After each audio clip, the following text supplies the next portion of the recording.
Պարոն Մարտիրոսյան, նախ քարոզարշավի հետ կապված արձակուրդում եք, մասնակցում եք, ինչ ակտիվություն եք դուք դրսևորում առհասարակ բոլոր տեղերում եք լինում, որտեղ Նիկոլ Փաշինյանն է։ Այո, այսօր ես արձակուրդում եմ գտնվում եւ միացել եմ քարոզարշավին։ Եվ ո՞նց է գնահատում դուք եւս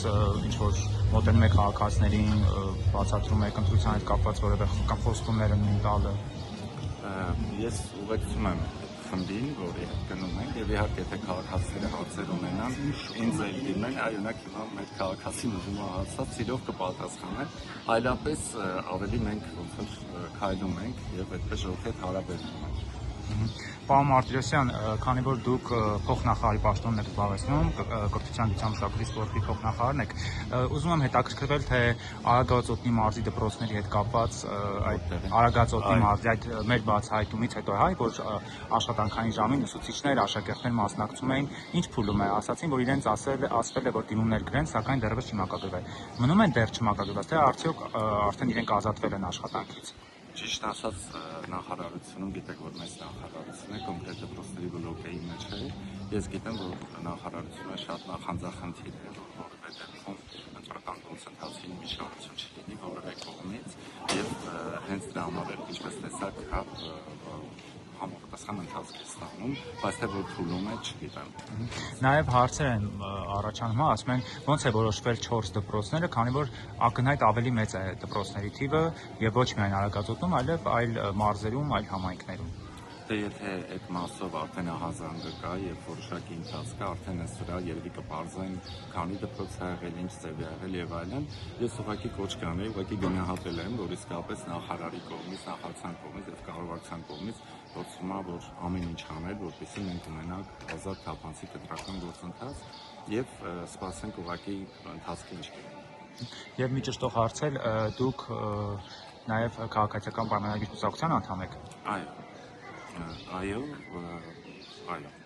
Պարոն Մարտիրոսյան, եւ վերջերս երևի գուցե ձեր համակարգման տիրույթում չէ, բայց գուցե տեղյակ լինեք, որ տեղեկություններ տարածվեցին, որ Պոջոյանի դպրոցում բաժանել է սրտիկներով։ Դպրոցները իմը չի։ Տեղյակ եք արդյոք այդ դեպքից մամուլը գրում էր, որ տնօրենը ասել է պետք է 7000 դրամով գնեն այդ սպիտակ վերնաշապիկները եւ բոլորը նման բան կա, ես առաջարկեմ ահազանգ տալ եւ հաղորդագրություն տալ այդ մասով իհարկե եւ իհարկե մենք ինչպես բոլոր նման դեպքերում հետամուտ կլինենք եւ մենք ասելով մենք մեր մասով հետամուտ կլինենք, բայց սա արդեն իրավապահ համակարգի մարմինների գործառույթների մեջ դպրոցների, ինչպես ասեցի, համակարգման։ Դուք որ բոլորն եք համակարգում։ Եթե հետաքրքիր դուք ասեմ, ես համակարգում եմ շատ տարբեր բաներ, այդ թվում Սփյուռքի հետ կրթամշակութային կապեր, բոլոր միջպետական երկկողմ բազմակողմ հարաբերությունները, այսինքն եւ չգիտեմ երկկողմ, եւ որևէ, ասենք ԵԱՏՄ, ԱՊՀ, ֆրանկոֆոնիա, Եվրոմիության հետ հարաբերություններ, որևէ ՄԱԿ-ի կառույցներ եւ այլն, համակարգում են ռազմավարական պլանավորման ծրագրերը եւ մոնիտորինգի գործառույթ, ինչպես նաեւ երիտասարդական քաղաքականության բարձրացումը եւ մի շարք այլ, այսինքն օրինակ միջպետականով այդ ուսանողները, որ սովորում են եւ այլն։ Պարոն Մարտիրոսյան, իսկ հասարակ ինչպես է վերաբերվում, որ քաղաքականությունը հասնում է դպրոցներին։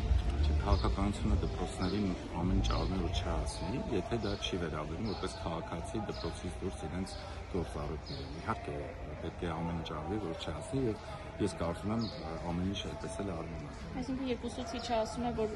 մի ժամ շուտ են արձակել երեխաներին, որ գան քարոզարշավի։ Գիտեք, պետք է նայել ըստ այդ իրավիճակի, էլի ինչքանով իրենց դա դասական պրոցեսի մաս է եղել, ինչ են արել, արդյոք